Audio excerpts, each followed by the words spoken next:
¿Cómo se adoctrina a los chavales desde muy jóvenes sobre los impuestos?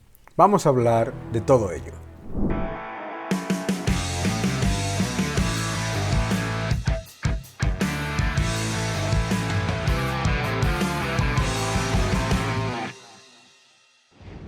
Hola a todos y bienvenidos a mi canal. Muchísimas gracias por suscribiros. Muchas gracias por dejar vuestros comentarios, siempre son bienvenidos y son respetuosos.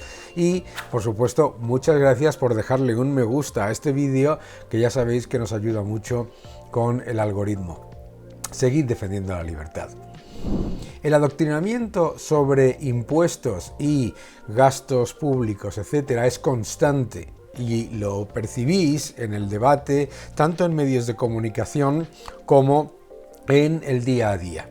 En España y en muchos países de Latinoamérica se ha llegado a un nivel de locura tal en el que parece que cuando se habla de impuestos y cuando se habla de fiscalidad, los ciudadanos deben comportarse como si fuesen, bueno, pues inspectores de Hacienda o políticos, es decir, desde un punto de vista recaudatorio.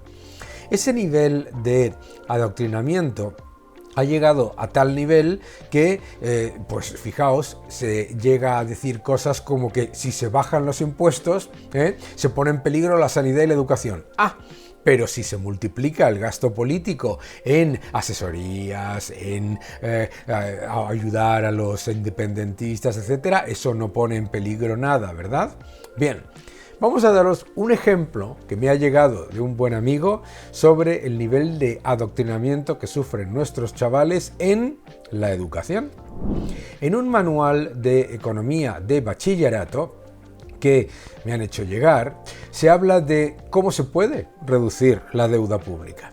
No se habla para nada de reducir la deuda pública con una reducción del gasto público y haciendo el gasto eficiente y siendo responsable fiscalmente. Se dice que hay que subir los ingresos y que los ingresos se suben aumentando los impuestos.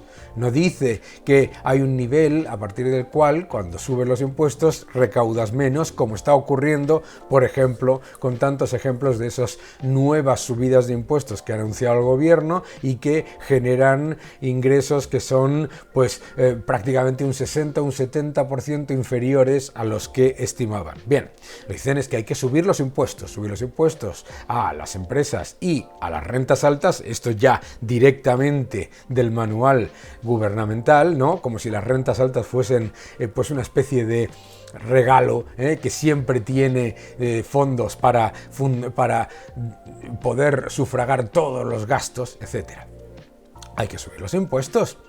¿Y qué es lo que dice luego? Dice, claro, una vez si se suben los impuestos y no se reduce la deuda, entonces lo que hay que hacer es una reestructuración de la deuda. ¿Qué significa una reestructuración de la deuda? Impago de la deuda, reestructurar la deuda para bajar la cantidad de intereses que se pagan y continuar sufragando el gasto público. Fíjate qué interesante esto.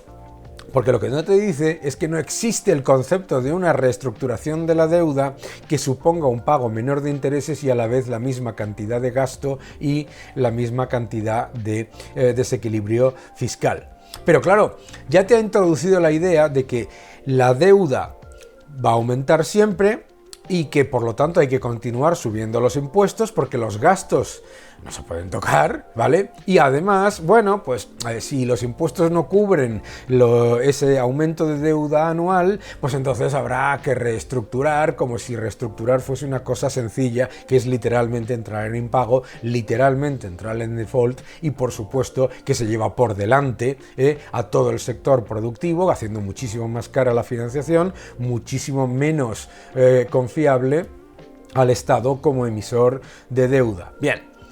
Después, ese manual de bachillerato nos dice que es que no pagamos muchos impuestos, hombre, que hay una percepción de que se pagan muchos impuestos, pero que la realidad muestra que eso no es así, porque la presión fiscal es inferior a la media de la Unión Europea. La presión fiscal es una ratio recaudatoria, que significa ingresos fiscales sobre Producto Interior Bruto. Pero ojo, el Producto Interior Bruto se infla gastando más y aumentando la deuda. Y además, los ingresos fiscales sobre Producto Interior Bruto no significa que los impuestos sean bajos. Significa que recaudas menos. Y recaudas menos, ¿por qué? Porque tenemos muchísimo más nivel de paro, la tasa de paro más alta de toda la OCDE, tenemos empresas más pequeñas y tenemos mayor economía sumergida.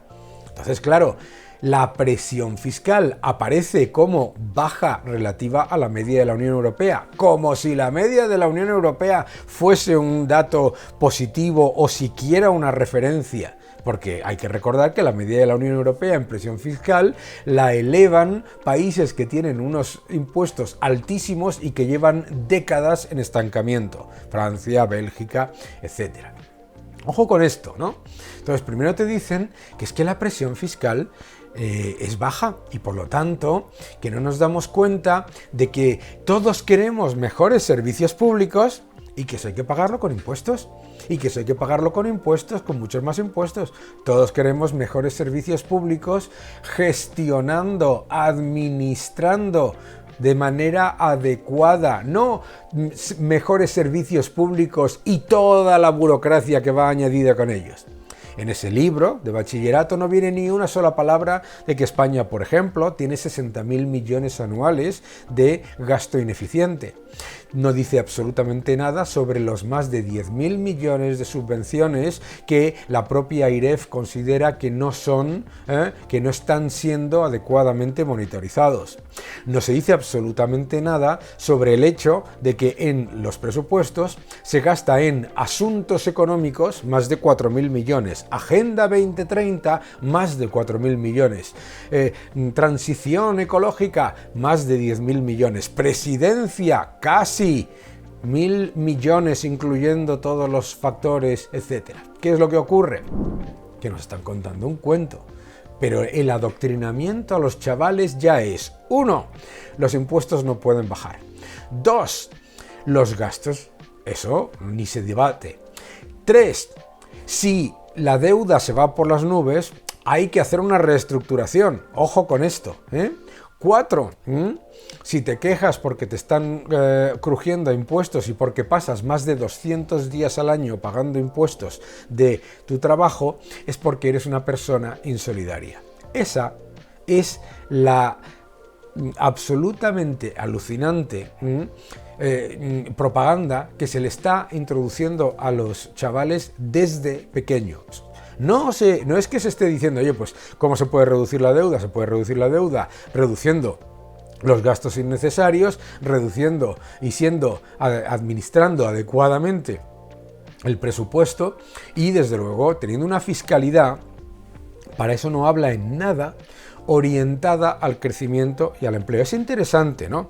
Porque lo que habla este manual, entre otras cosas, es que, claro, si hay más empleo, se generan más ingresos por cotizaciones sociales. Fijaos por un momento esto. Es que no estás pensando que se crea más empleo desde un punto de vista de productividad, crecimiento, mejora de las condiciones, etcétera, sino desde un punto de vista recaudatorio. Se gasta también menos en desempleo, por lo tanto, bien. Claro, lo que no te dice es que si subes constantemente los impuestos a los más productivos, resulta que tenemos la tasa de paro más alta de toda la OCDE, tenemos también el nivel de deuda que no para de subir y encima, cada vez que suben los impuestos, gastan mucho más. Eso tampoco lo dice. Eso tampoco lo dice, porque parte de la base de la idea de que el Estado es magnífico. El Estado no se equivoca. El Estado, cuando gasta, es por tu bien. Esta es la propaganda que reciben nuestros chavales desde el principio. Y eso que luego, cuando empiecen a cotizar, verán que un sueldo de 1.000 euros le cuesta más de 1.900 euros al empleador, verán que de todo lo que ingresan pierden más de la mitad en impuestos directos e indirectos, verán la realidad, que la falacia de que el Estado te da más de lo que tú pagas en impuestos es una mentira. Es una mentira total. El Estado nunca da más de lo que detrae. El Estado no produce nada. sigue defendiendo la libertad.